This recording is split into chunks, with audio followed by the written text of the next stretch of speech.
म्हसळ्यात गोवंशाची हत्या करणारे अटक आणि गोवंशाचे मांस जप्त. 4 आरोपी अटकेत. म्हसळा तालुक्यात वारळ येथे पोलिसांनी गोवंशाची हत्या करणारे आणि गोवंशाचे विक्रीसाठी ठेवलेले मांस जप्त केल्याची घटना आज सकाळी 7च्या दरम्यान घडली.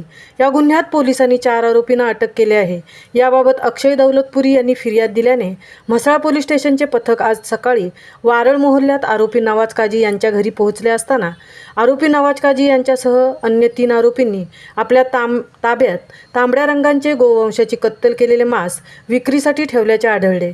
म्हसळा पोलिसांनी नवाज काजी यांच्यासह 1 जुनेद दाऊद काजी वय 37, 2 मुनाफ रहिमतुल्ला मुकादम वय 39, 3 सकलेन मुश्ताक मुकादम वय 20 सर्व राहणार वारळ या गोवंश कत्तलखोरांना रंगेहात पकडून त्यांच्यावर गुन्हा रजिस्टर नंबर 65/2024 भारतीय दंडविधान कलम 429 34 सह महाराष्ट्र प्राणी संरक्षण अधिनियम 1976 कलम 5, 5C, 9, 9A मुंबई पोलीस अधिनियमसह प्राण्यांस क्रूरतेने वागवण्यास प्रतिबंध अधिनियम 1960 कलम 11 प्रमाणे कारवाई करण्यात येऊन त्यांना अटक करण्यात आली.